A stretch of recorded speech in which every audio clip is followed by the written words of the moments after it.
and welcome to the Somewhat Daily Backup for Wednesday, the 9th of December. I'm your host, Nick Boy Richardson, and I am joined by Angus, Sex Magician Ronald. I feel like hanging up my cape. Really? I no longer practice the dark sex acts. Oh, God. The dark arts. This is off to a great start.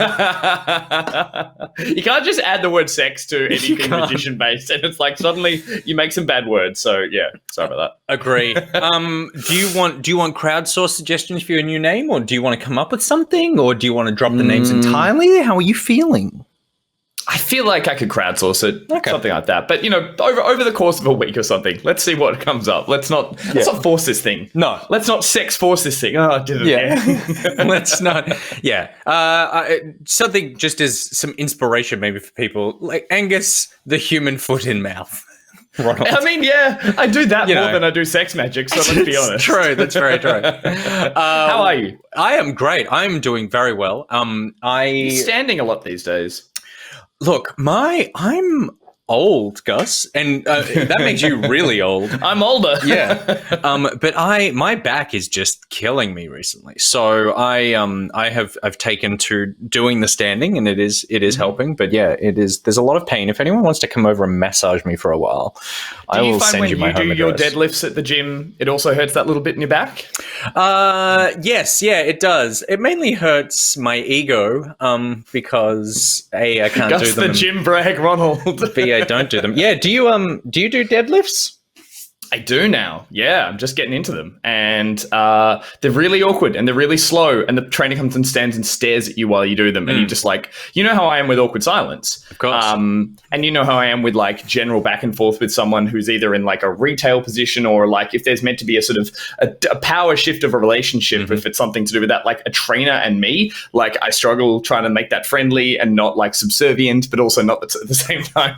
God. So I'm there while I'm like lifting a weight, and they're like staring at me. I'm like, so how are you? They're like, don't talk. I'm like, okay. Totally. It's like being at the dentist or something. Yeah.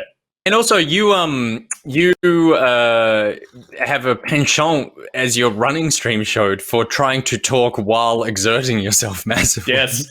So yeah, this is all going. What do you lift, bro? I don't know, because it's like it's a routine where everyone moves around the room. So it's that thing where like you go to the weights and you got a few seconds to like put the weights on for the person who was previously before you. Mm-hmm. And I try to do the thing where I take it all off at the end, weights wise, so the person behind me is okay. But I'm following occasionally now these like two young like uni student guys who occasionally are in there, and they like just stack it. And so I have to come over and either pretend I can lift it or like quickly take it off, and then you've run out of time anyway. So the dilemma continues. There's more dramas. If you think I'm in there just worried about dealing with going to the gym, I have a whole cavalcade of other personal issues going on when I'm in any kind of gym environment. I actually think most people have a cavalcade of personal issues when they go to the gym environment. I think that's a fairly big reason as to why they're in a gym environment in the first place. So I used to have a gym subscription. Is that what you said? Membership. And I got sent to gym every month. I just feel like, I don't know if medically this information is sound, but I feel like I just don't have enough testosterone in my body or something. I just go like, these arms just are not built for actual muscle. Like, putting muscle on this would radically change the shape of my body.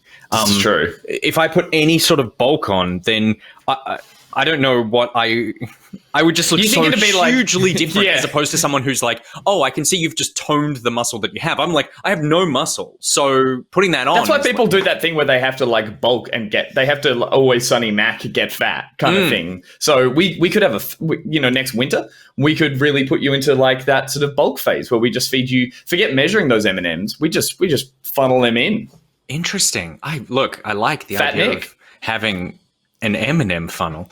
So, okay. Well, let's talk about this next winter. Let's put some fat on these bones. And then sounds good. Turn that fat into. If a gym wants to sponsor us, then I'll definitely do some sort of. There we go. This is how we do.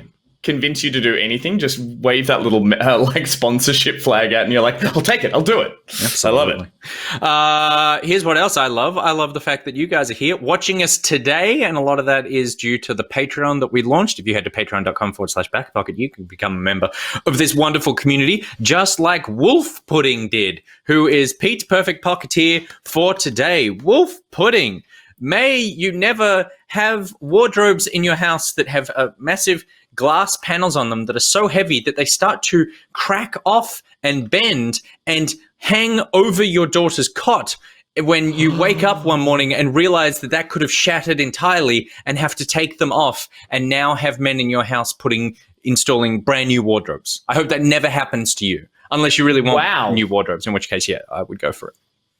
That's intense. So was that this morning?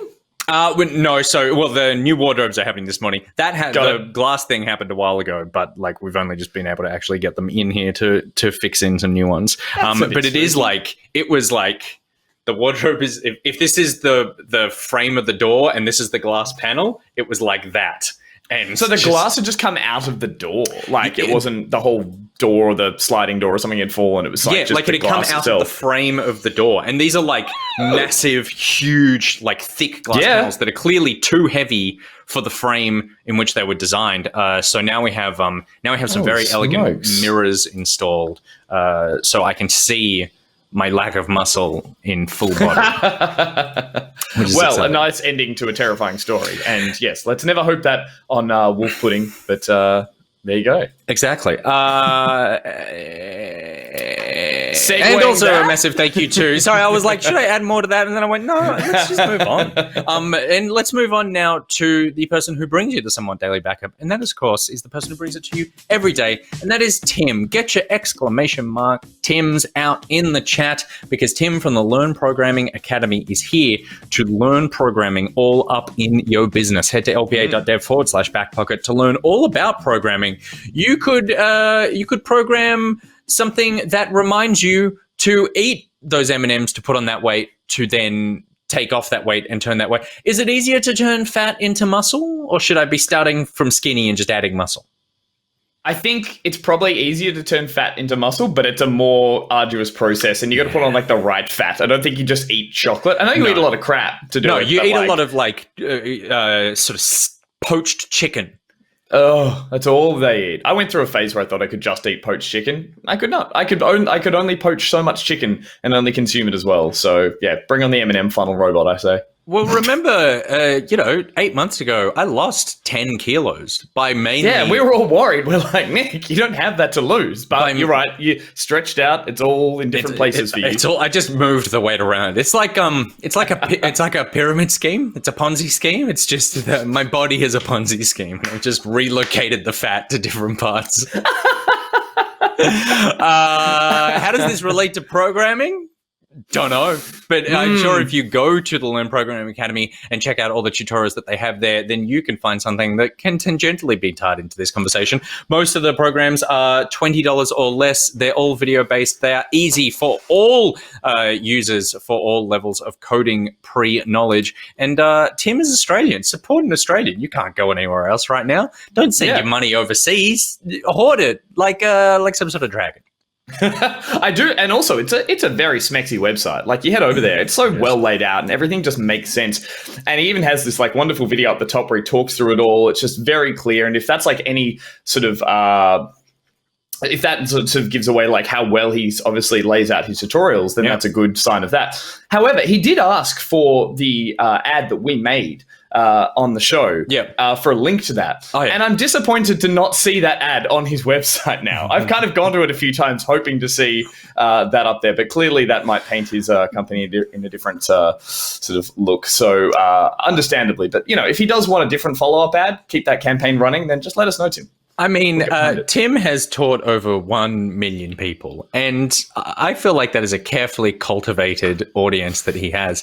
We have an audience far less than 1 million people, so I feel like, if anything, we should be taking Tim's content and putting it on our channels, as opposed to Tim taking our content and putting it on his. But we thank Tim very much for his continued patronage. And if you want to become like a Tim, head to patreon.com/backpocket. All right, let's jump into the news. Take Tim's audience. Oh, that's not a bad idea.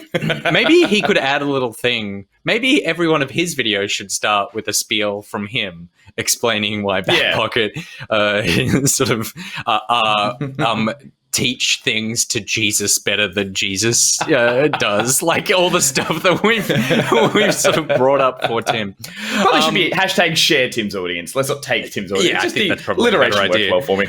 I'll tell you the audience I do want to take. That is the WoW Shadowlands audience, because Blizzard have come out and said that WoW Shadowlands, the latest expansion for the Behemoth MMO, is the biggest PC release of all time, according to them. 3.7 million units sold globally over the first day of Shadowlands launch. It is, quote, the fastest selling PC game of all time industry wide.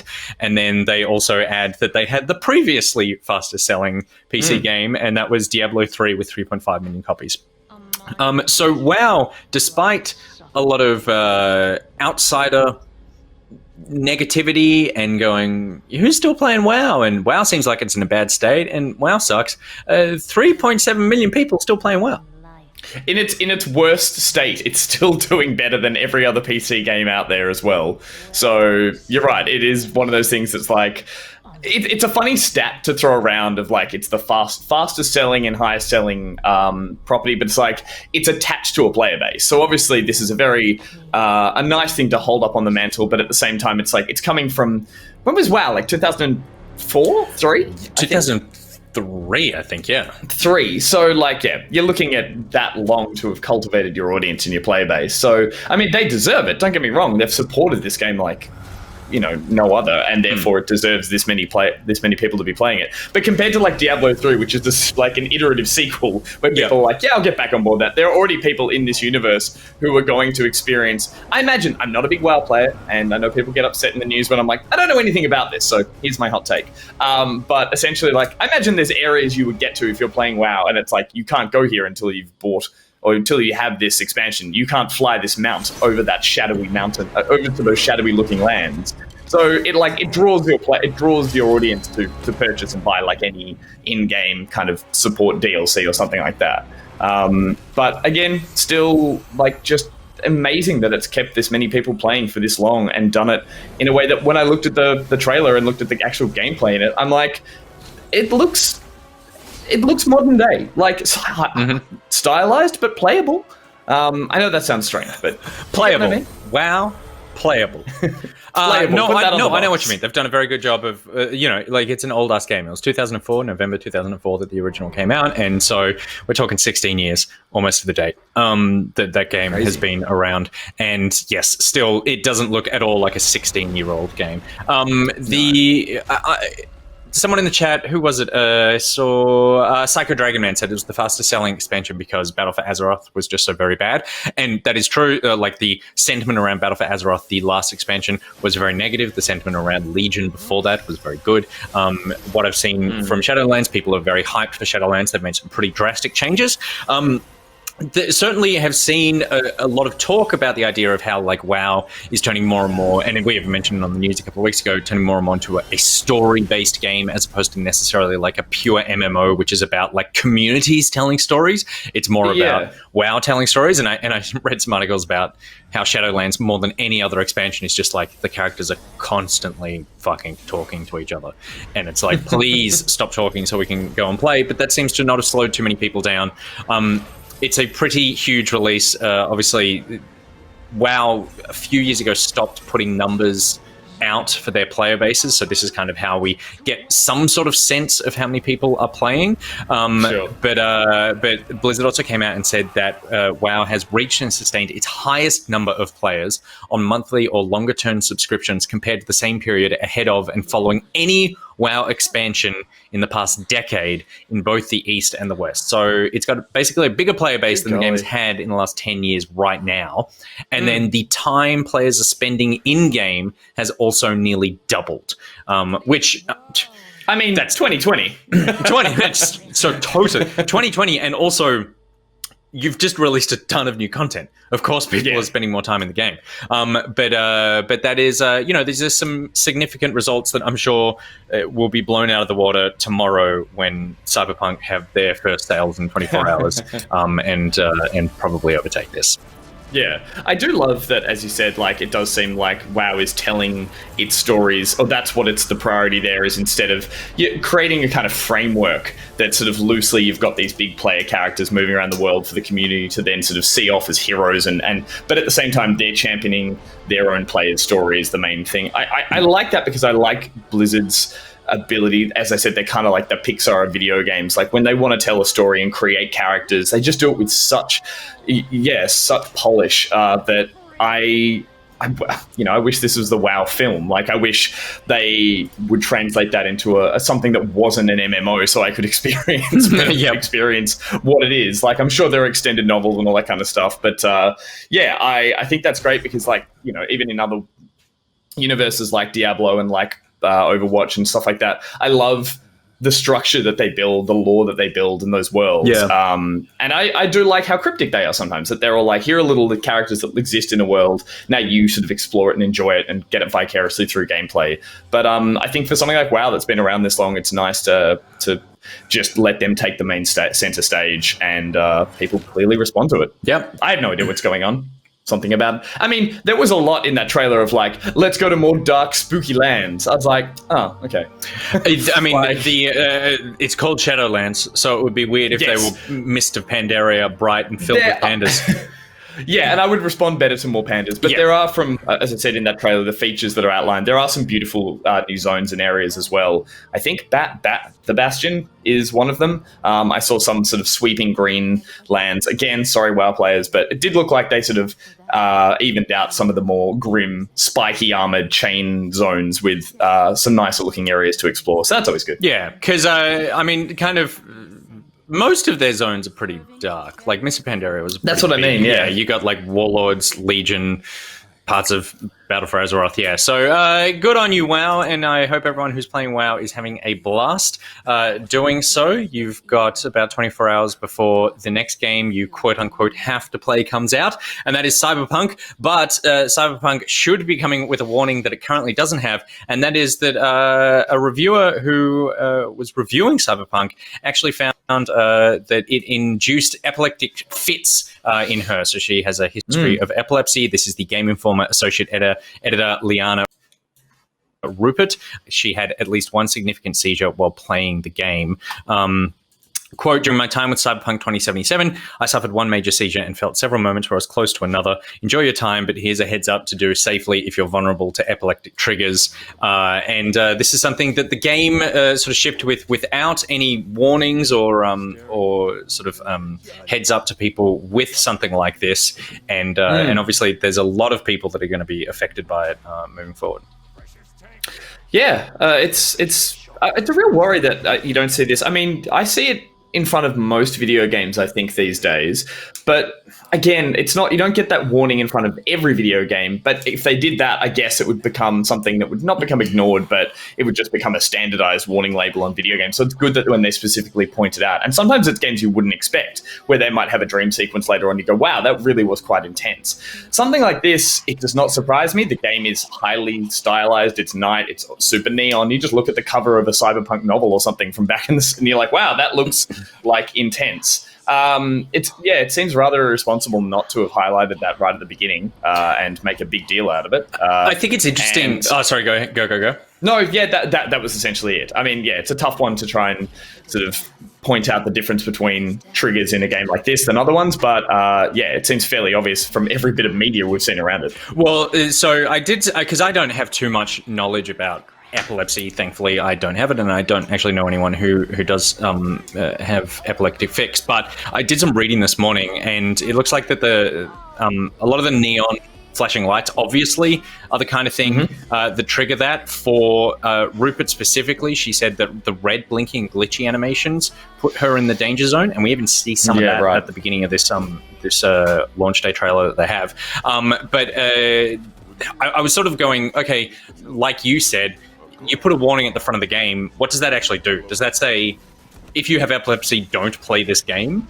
or you know, you don't know necessarily when it's going to happen. What are the ways that this can be incorporated? And so I was doing some reading, and I saw a couple of people sort of saying part of the problem is that that it's different triggers for different people. So you can't just implement a mode that turns off anything that triggers it, because the brain, everyone's brain reacts differently to different things. So it's just like, you know, at what point do you consider a blinking light or a flashing thing or whatever to be something that you can't have in a game? So whether there are, you know, that's a difficult thing to walk, but on the other side of that, there is the brain. What's it called? The brain hijacking memory thing. I can't remember the name of it. That you have in the game is actually. Oh, I see. Right. Yeah. You put on these goggles and they have these sort of blinking lights and stuff that sort of like put you into that mode. That is actually quite similar to a piece of technology that they use to manually start seizures in people. Wow. Brain dance, thank you. So it actually has a lot of similarities to that. And the stranger thing, I guess, is that it sort of failed a bunch of Q&A. Like, no one at the studio caught it. No one at Sony or Microsoft caught it when it's going through their internal testing and QA to get it certified to put on their stores. So it just seems like a bit of a failure, like in multiple processes before it comes out. And obviously it's something that you know, affects not a huge amount of people, but when it does affect people, it can be life-threatening. And so totally, yeah, I think you need to be careful with that stuff. Especially after, and as you said, there obviously isn't a one fix slider or button that you can press, but after seeing, for instance, say The Last of Us 2 was one of the first sort of next-gen games or new-gen games that really implemented a heap of accessibility. Yeah. Like, almost overwhelming at the beginning. I was taken aback by like how much was there up front, but so pleasantly, I guess, surprised to see that there were all these options for people with, you know, vision impairments and, you know, even auditory difficulties and things like that, and things in place for different conditions and different player bases. Yeah. So you would hope that this is something that they're looking into, or that you know, that there could eventually be some form of even just in a case like this, like maybe the ability to turn off all those glitching effects. It wouldn't be a solve, but it would be, hey, here's a warning, and here's something you could maybe implement that could lower the risk of it, something like that. Yeah, I think particularly, you know, like flickering neon lights or turning off those glitchy effects. You're right, like those are things that you could go, well, look, it's going to impact how the game looks, because the game is designed to look like cool like this, but that's fine. Like, if that means you can experience this game as opposed to not being able to play it at all, then yeah, go for it. Yeah, that's exactly what I meant by like The Last of Us. Is like it had a mode where it basically just turned everything into like a black and white and red, I think, like highlighted objects for people with low vision. And like, yeah, it looks nothing like the game to us, but it means for people who suffer from those afflictions, it's like the game is now playable for them. And that's the important thing, that it's accessible to as many people as possible. So totally. Yeah, obviously something going forward would be great to see in more games. And, you know, like, it's been very widely documented, the amount of crunch and how close the wire CYBERPUNK, CD Projekt Red, have been working on this. So going through QA, it seems like, I'm sure this game is a nightmare to quality test, and the early reviews seem to say as such in terms of the amount of bugs of the game coming out. But also, I think that there's something to be said for some diversity when it comes to, like, looking at how these games, how you QA test these games and how these games are approached. And I know there's some people watching right now who have some physical things that stop them from enjoying things in the same way that, like, you know, more traditionally able-bodied people can. So I think that, yeah, it is something that would be good to consider going forward. So just as a warning for anyone playing CYBERPUNK. And then CD Projekt Red did come out on Twitter and said, thank you for bringing the epilepsy issue up. We're working on adding a separate warning to the game aside from the one that exists in the EULA, as though anyone reads the fucking EULA. I know, right? Regarding a more permanent solution, the dev team is currently exploring that and will be implementing it as soon as possible. Speaking of CYBERPUNK, I have it installed on my PC right now. I'm currently paused from installing so we can do this stream. Good. And it's now sitting in my update queue, and it literally just, it says there's an update scheduled for 10:55, and then we tick over to 10:55, and it says update is scheduled for 11 o'clock. So it jumps forward by 5 minutes, and it's like, it's waiting. It keeps just pinging and knowing there's supposed to be an update. And I'm terrified because that update is going to be like 45 gig as soon as it launches. Yep. It's just sitting here going like, hey, we've actually fixed the game, hopefully. And this is just a reminder. They're literally dropping in little patches like on every 5 minutes. Nicrotech's in the chat saying it updates every 5 minutes for him too. So yeah, I think it's going to be an interesting couple of days of patches and downloads and servers blowing up, and we'll see what happens. Absolutely. All right, moving on now. Speaking of things that blow up. Oh, fantastic transition. I got there. You did. I got there. And that is the new Call of Duty Season 1 trailer confirms the new island coming to Warzone, and that is the Rebirth Island map, and then also the new operator called Stitch. Angus, you're the Warzone guy. Sure. Are you excited for a new island and potentially a new mode? New mode, yes. New island, not as much after seeing the pictures of it or what's been sort of leaked in the trailer that came out. So we got a cinematic trailer, which is how COD have been dropping a lot of their sort of story beats. Speaking of stuff like the WoW story elements, it's like there's a lot in COD these days that's saying like, here's little teasers of these characters existing outside of the single player. And it's like, personally, couldn't give a shit. Like, I think it's really funny that they're hanging all the updates and stuff off it. Yeah, me too. I think it's really... I mean, I guess there are people who care about it, and it's just not us.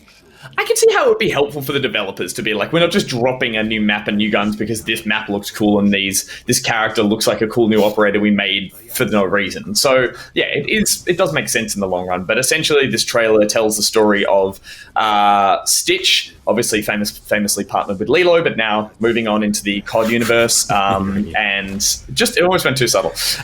Who was a character that was caught and interrogated by old mate Adler, Brad Pitt / Robert Redford. Yep. And who has since escaped and is now manufacturing large amounts of Nova 6, which I think was like some form of nerve gas agent. I don't know. It was buried somewhere in the like story. It is the thing that in Black Ops, like, is just sort of they were being nukes. passed around the world. Yeah, but in the original Black Ops, Rebirth Island was in the first Black Ops game, and was, and I believe Nova 6 was part of the thing that, like, that's where they were producing it. Right. So yeah, I do have trouble hanging on to all these stories. I even like that they reference a character I didn't know, and they just reference everyone by either a surname or one name. So they're like, "Damn it, this is for Weston," and they're like, "Who?" Like, give me their full name or who they were. The white alpha guy with the beard. You know Weston. Yeah. Yeah, it's like, okay. But essentially, this character is coming back for revenge to get Adler. And so he is an operative, how they've traditionally done it, where there's like the goodies and the baddies of the operatives. So he is obviously not a goodie. I think you get a nice little... I mean, there he is. Look how friendly he looks. But he's the new operator, and the map that you see teased at the beginning as they sort of look over a pinboard is a smaller island-based Warzone map known as Rebirth, which, as you're telling me, was from the original Black Ops. It's like a single-player map or something, or a multiplayer. Yeah, it was. I mean, it may have been multiplayer, but it was in the campaign. Interesting. And yeah, obviously much smaller than Verdansk in terms of what we've seen just from a satellite image or from a top-down one, which for me implies that this is going to sit alongside Verdansk. I doubt we're going to lose the full-size one. No. And it would also be awkward for them to make a similarly as large one. So it's a weird predicament any Battle Royale finds themselves in. People are familiar with this map now. So I think that smaller island is going to imply a new mode that'll be maybe a smaller amount of squads that will be running around faster, respawn rate.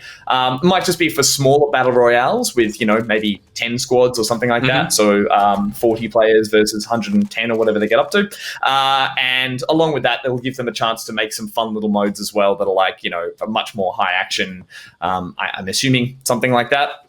Kind of like, I remember Blackout, which was the battle royale mode for Black Ops 3, which was the non-single player previous one. I forgot that came out. Yeah, well, I played a lot of Blackout. Just near the end of its life cycle, it dropped a new map for its Warzone for its Battle Royale, which was Alcatraz. And it was like, a smaller, super intense, people just repeatedly dropping into, and it was like a zombie portal, like just batshit crazy kind of thing. But it was a smaller, high-octane kind of... a map that was a lot more fun for that sort of stuff. So I feel like that's what they're going to go with. That's purely, again, speculation. But I'm keen to mix things up a little bit. This is all tying in with, of course, Season 1, which has been delayed to the 16th. next week.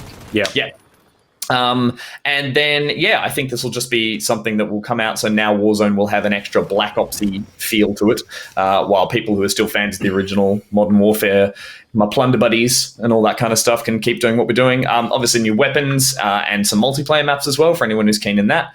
And as you said, the progression and the weapons will find their way into Warzone, I believe, as well. Yeah, totally. So I'm excited for the new multiplayer maps. We're not sure what they are, but that's good for me. And if I'm going to get into COD Battle Royale, then it would definitely, a start to that would be on a smaller map for sure. That's part of what I'm not crazy about with the Battle Royales. But in terms of the operators, what is the difference between operators? Is it just a skin, or do they have some sort of perks and...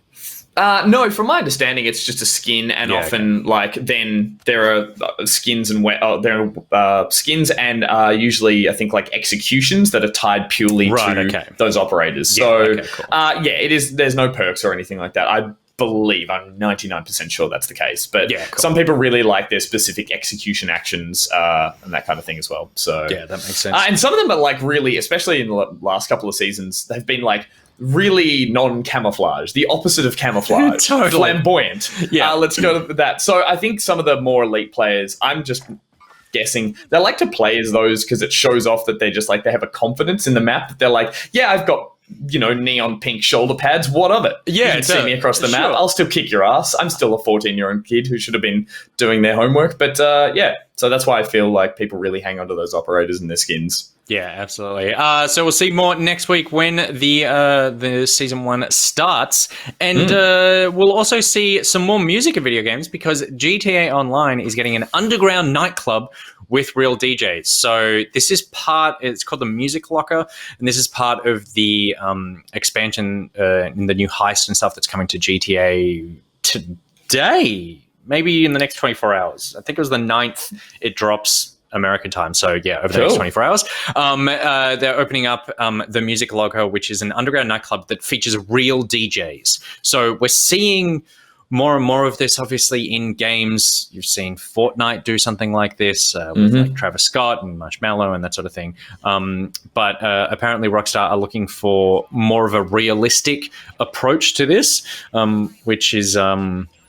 where they're more DJs as opposed to singers, and they're putting on sets in a nightclub setting. And the first ones that they have is, I don't know anything about DJs, but Detroit-based producer Moody Man and the Berlin collective DJ set Kind Music are going to be the first artists in residence with their own GTA Online avatars and playing in the nightclub.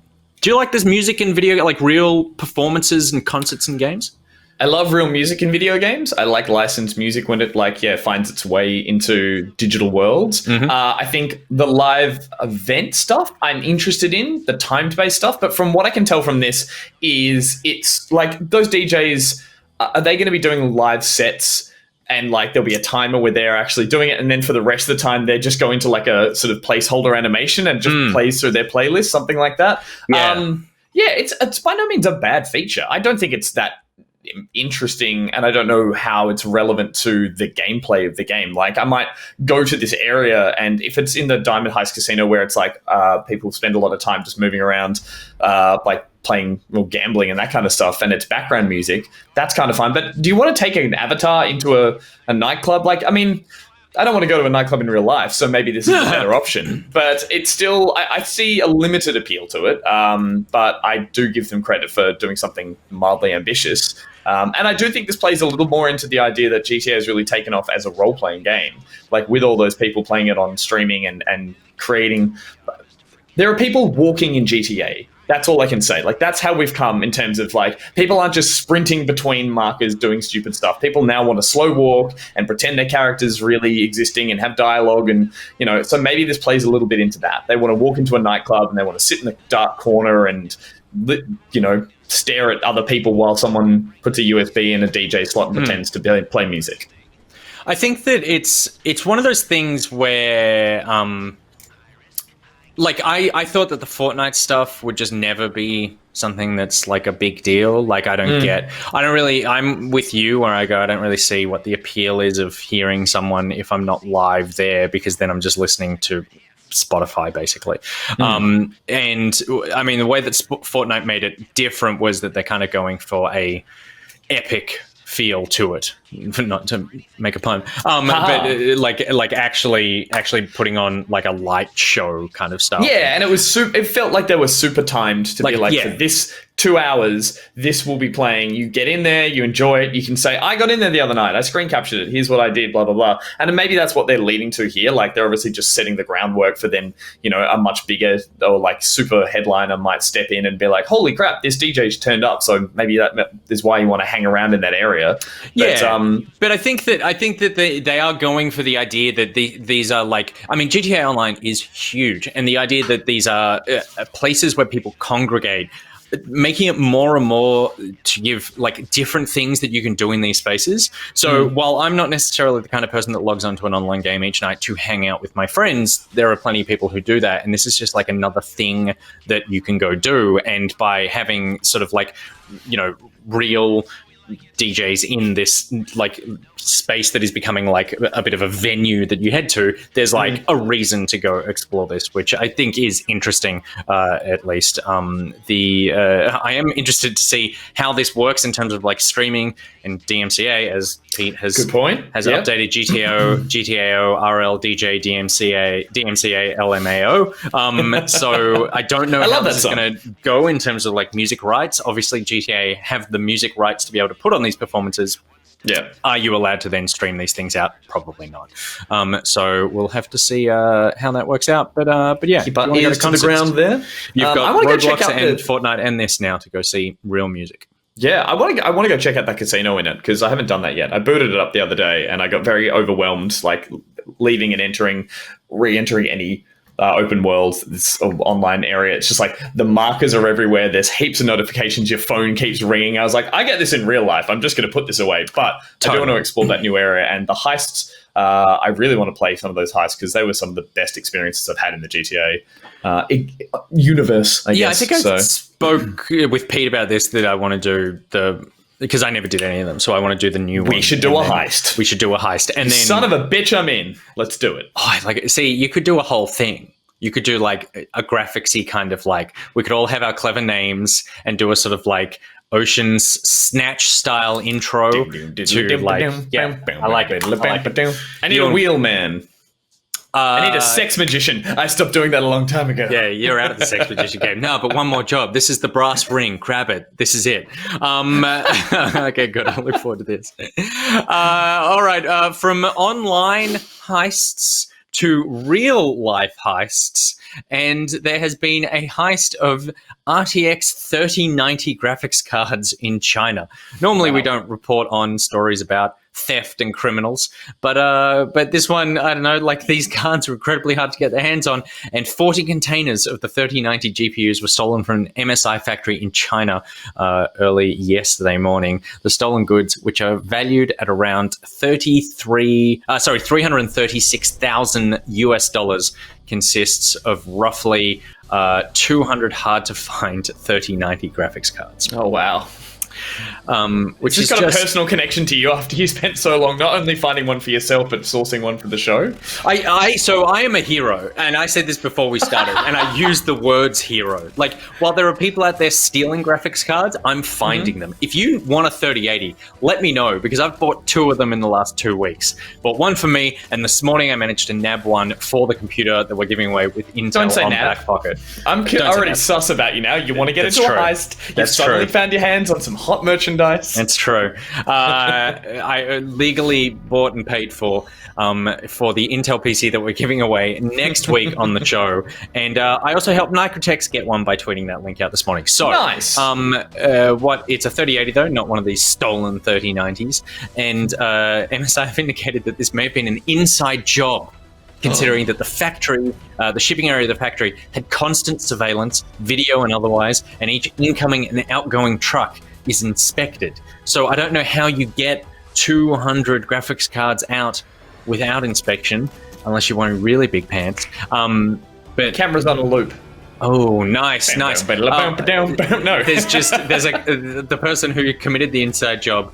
There's the wheelman who drives the truck out. There's the guy at the gate who turns the other way because he's got a daughter who has some sort of health issue and he needs to pay the medical bills. And then you've got the third person is just a woman who has a photo that she took kind of from the perspective of the camera. And then she's just holding it up in front of the camera while the truck drives past her out the door. And that's how they and then there's the fourth who organized the whole thing, who has a limp, who at the end of it is MSI when they drop the coffee cup and it says underneath. Can I say that is a very apt reference that last night I got halfway through watching The Usual Suspects for the first time. What? I've never seen it. You've never seen that, and yet you know the ending. Oh, everyone does, and let's not get into spoiler territory, and I don't think I did just from my one reference, but I might have gotten close, Grogu. But yeah, so they stole them, and that's terrible, and I hope they find them. They have put a reward out. Did you mention the reward? Or just no, I have not. Please. No, the reward of roughly $15,000 US. Yeah. MSI is offering for anyone with information that may lead to the pilfered items. So anyone who feels like maybe right now they're all watching this stream and suddenly one of them is feeling cut out of the deal and is like, I'm going to take that. I'm going to rat them out. That's right. I'm going to. Is it you, McSquirty? I don't know. I didn't get to the end of the film, so I don't know. Is it Hugaholic? Is it Gat? It feels Gat. From what I hear, from what I've read in the Discord, Gat's a real asshole. So Gat will get to the end of it and be like, "Here's what I did all along," and then it'll go in a series of flashbacks. Totally. The sliding ones. If it is you, Gat, then MSI are also offering clemency to anyone who took part in the scheme, so long as they can help recover the cargo. Diplomatic immunity.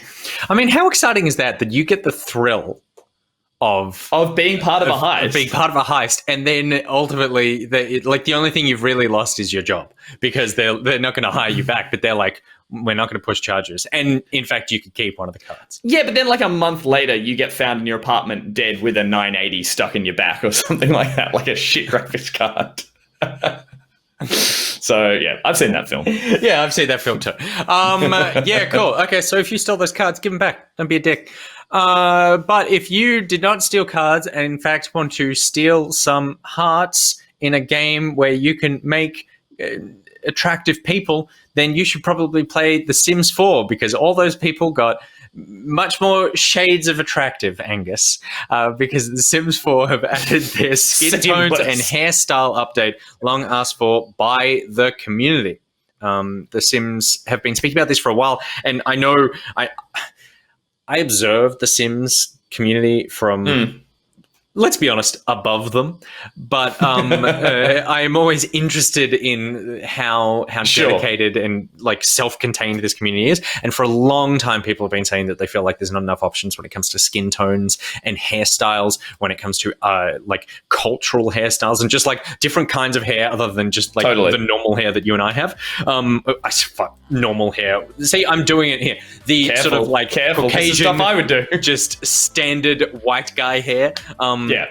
So they have added a ton of new skin tones. There's all sorts of shades, and that can then be tweaked within that as well. The same goes for the makeup as well, that you can tweak the hue and opacity and saturation and brightness of the makeup as well. So it's not just like slap a color on and then you're there. So this is an exciting thing for Sims players, not only because of all the new options that they have, but obviously the diversity that is now coming into the game. I did see that one of the issues is that because you can so heavily mod the game, it is a situation where people have made their own fixes for this stuff previously and put in mods for skin tones, that now all of this stuff is going to break when this update, or when they update, which is now. Yeah, sure. I saw someone on Reddit, I guess I was looking at this post, and the top comment was from E.T. Sucky, who said, I haven't updated yet, and I'm a little scared for when I do. A lot of my Sims are using those custom skin tones, and I'm scared what they're going to look like after I open the game. That's wonderful, though, because it's not like I'm scared I'm going to open the game and it's going to crash or just not be compatible anymore. It's like there could be this wondrous, abomination of all my characters all just suddenly have inverted skin tones or something crazy like that. So it's weird that they I find it strange that The Sims has been around for this long and only now we're getting like a slider adjustment versus those like 6 boxes of be this skin tone. And it's I find it strange that obviously I don't know how it's developed, but I imagine sliders are in heaps of other games. If you just chuck a hue slider in there and let everyone go to town with it, yes, your Barjos of the world will make terrible looking characters, but it means everyone else has the full flexibility to pick tone, hue, saturation, all that kind of stuff. So yeah, I assumed this would have been in the first Sims, but clearly it's not, and it makes sense now.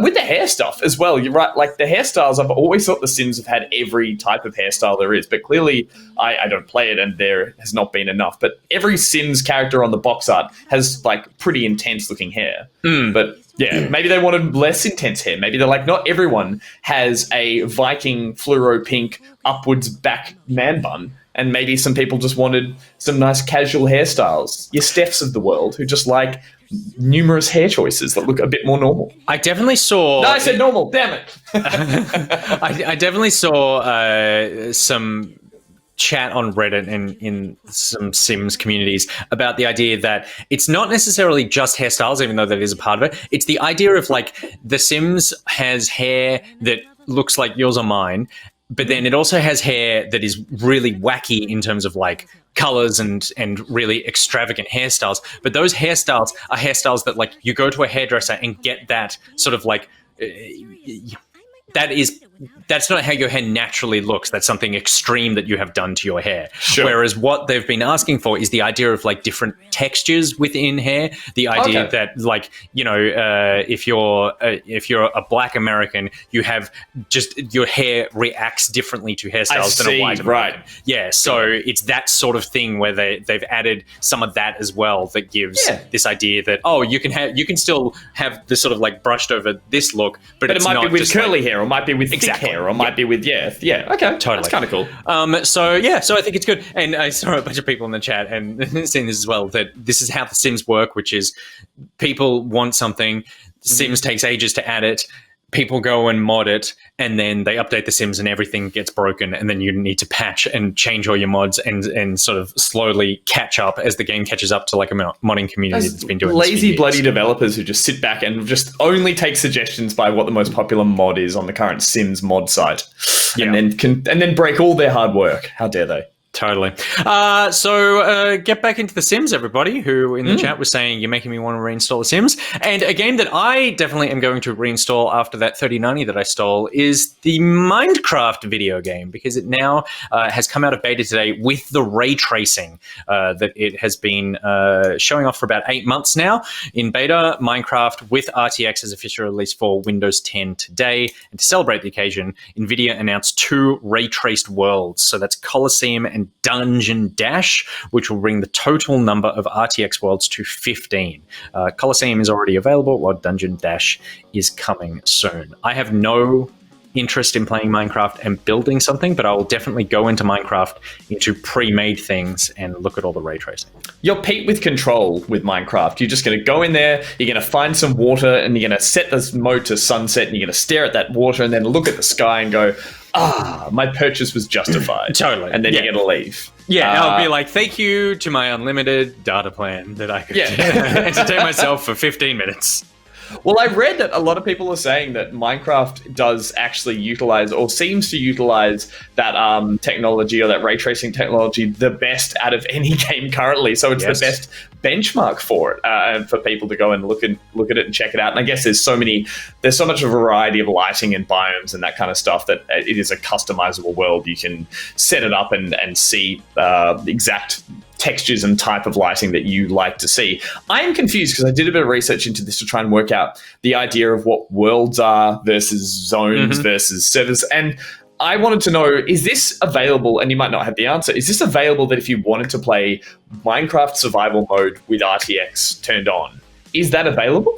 Or is this only for particular worlds and biomes? Or are these worlds just like skin packs that you can play and still traditionally play Minecraft in? My understanding, and I'm going to try and confirm it right now, might know. Is that you can just play Minecraft, normal Minecraft, with ray tracing turned on, but they basically went, hey, we made these worlds for you to come and explore because we want to show you what it can look like, rather than you coming in and going, oh yeah, I guess like these trees look nice compared to the other ones. But it is, and chat's confirming, it is 100% you can just go in and play the ray traced version of the game. Okay. And yeah, the reason that that it looks so good, you're right, that it is kind of like the gold standard in terms of what ray tracing can do, because the game is built so much, like there's so much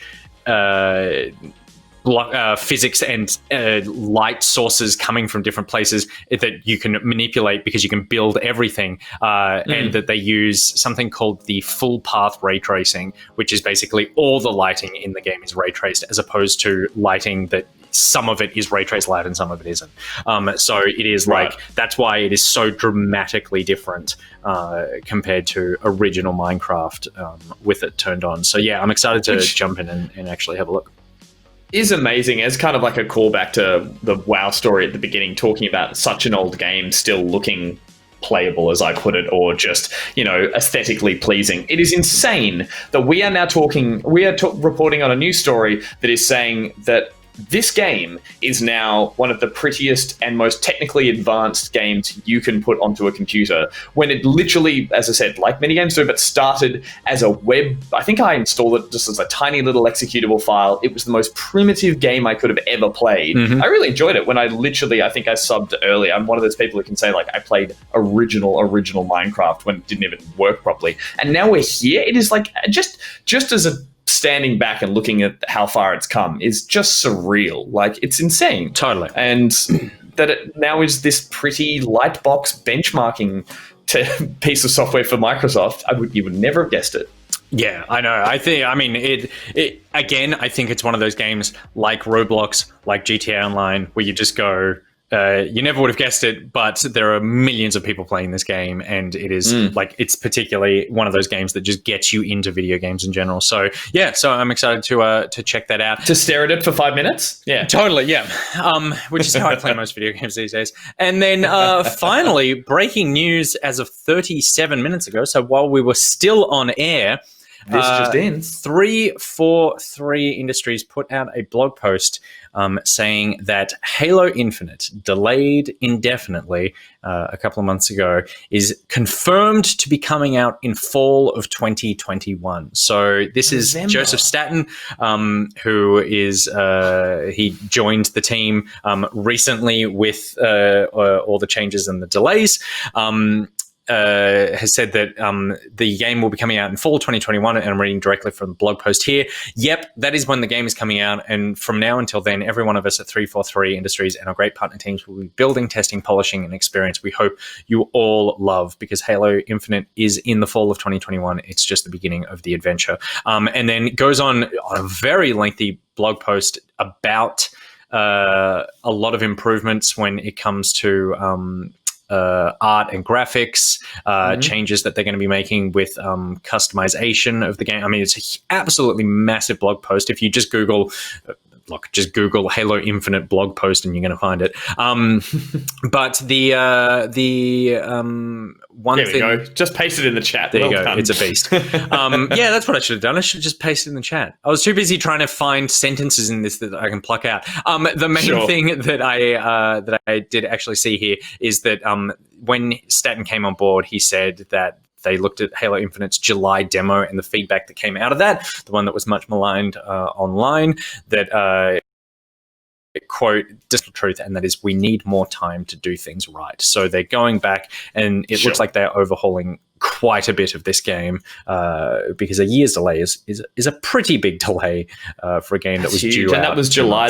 Yeah, July that we saw that footage when we launched Backpocket. That was on like the second one of these we did, where we watched that trailer. No, it was on the first one. It was on the first one. Was it the first we did it on we did it on the Microsoft live stream. Yeah. God, it was too. But yeah, look, personally, I really liked that trailer. I liked the art style. I had no problem with it, but there obviously were more underlying problems as well, both in the turnaround of the creative leads and all that sort of stuff.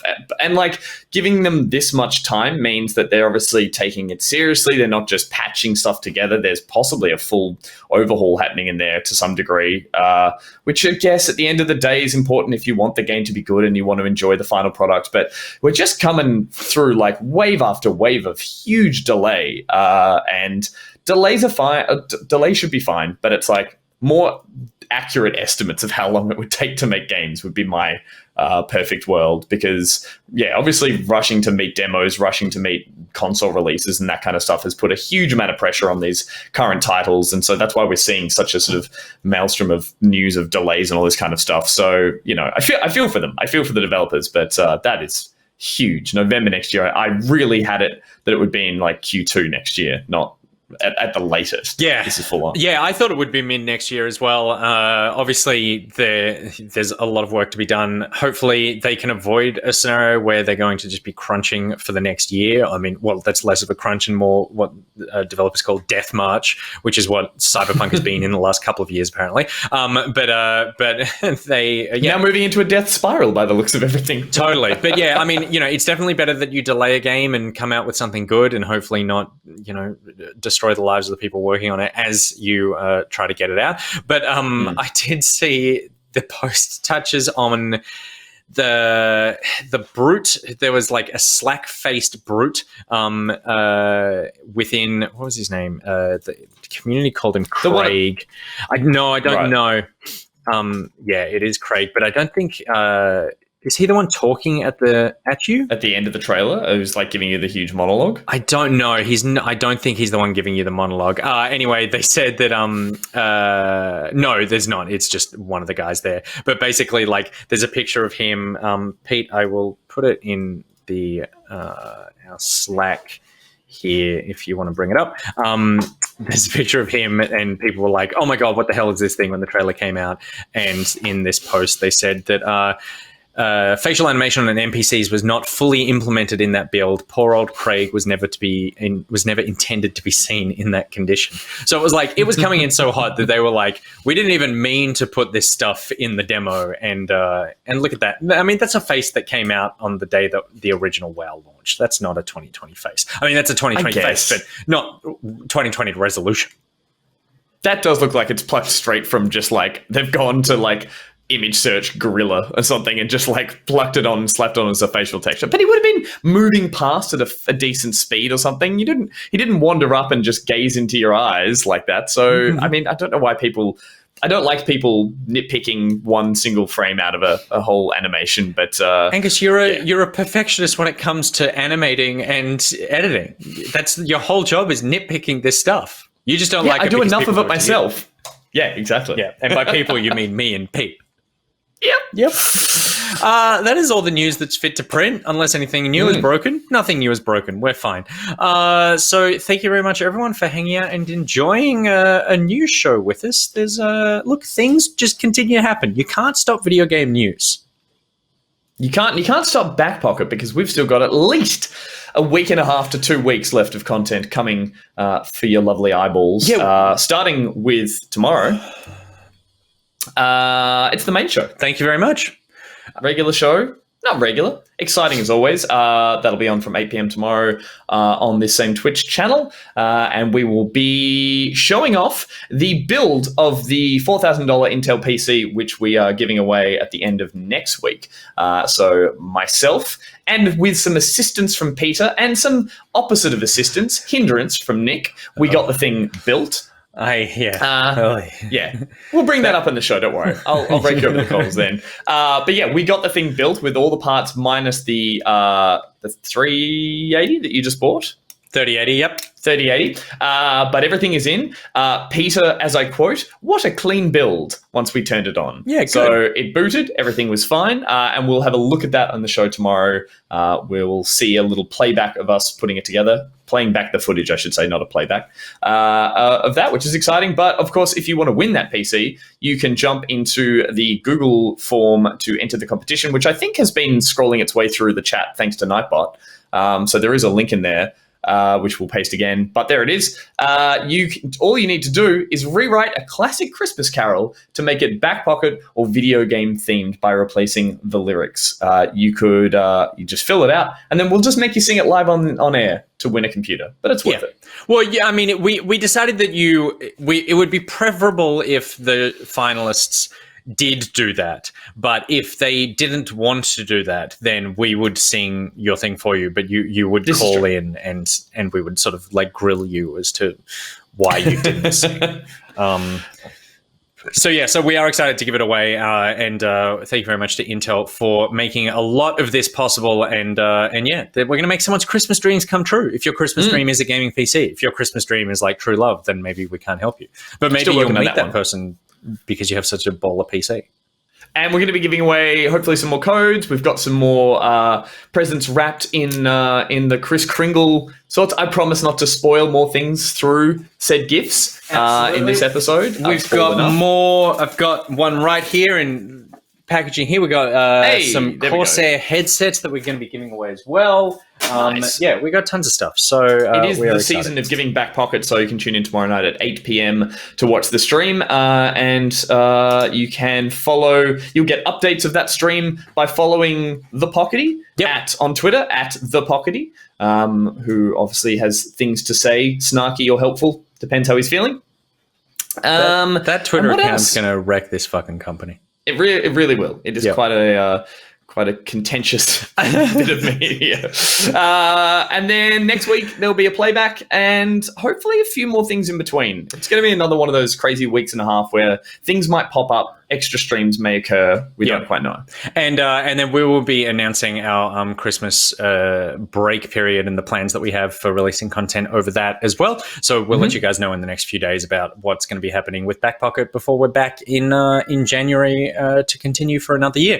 Thank you very much to everyone for watching and heading out. Head to patreon.com/backpocket if you want to become a member of the Patreon community and help support us, because it's with your support that all of this is possible. And that support can even just extend to giving us that sweet bold Bezos free Twitch Prime sub thing. Just click that Prime sub button and take the free one and give it to us. Just give me a free.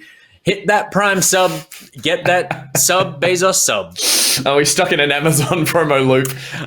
These are hard to break out of. But what you don't even need to leave the Amazon Prime Twitch sub ecosystem, because we're about to do a raid, and we are about to raid Dark Viper AU.